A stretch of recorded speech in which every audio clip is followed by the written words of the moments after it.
Hey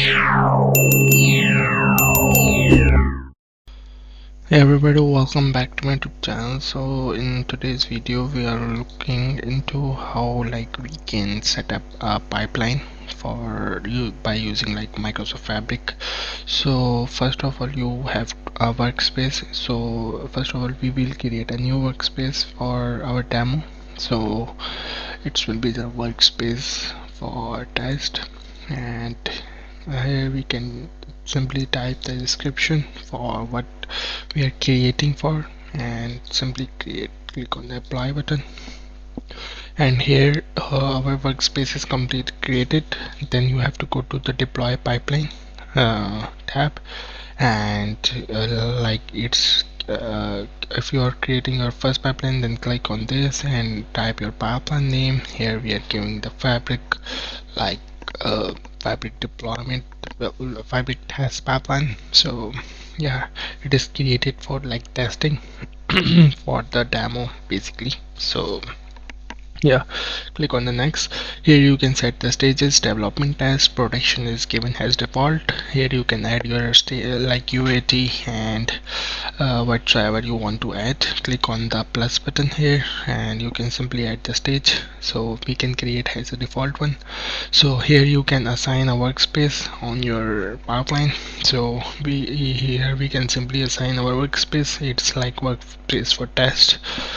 So simply check the box and your workspace is assigned. So first you will have to add data in your workspace. So we are going to add some dummy data in your workspace so that our pipeline will work.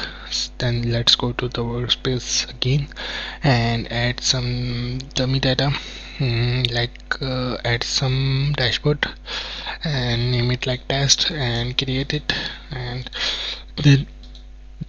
then now we have to go to the pipeline again, and here you can see the deploy button is enabled, so that the data is into the you can see the data test dashboard has been there. So this will be deployed, and click on deploying. It will start development stage, so to the test. And yeah, you can see clearly the checkbox indicate that our deployment to test is completed. Now we have to move the things to our production environment. So you have to simply come to the test deployment and click on the deploy button. So our things will be deployed to the production. So yeah, it's been deploying on the production stage. Yeah, so here we go. We have been deployed our production, so into the data into the production. Here you can easily set up your pipelines to your workspaces. So you can also recheck every time, it can give the comparison data every time you redeploy it. So by following this, you can simply create pipelines using Microsoft Fabric, and it will help you a lot in the work, to check and balance your work and maintain your documents and tools. So yeah, that's all from today's video. Hope you like it. We will meet in the next video. Till then, take care. Bye bye.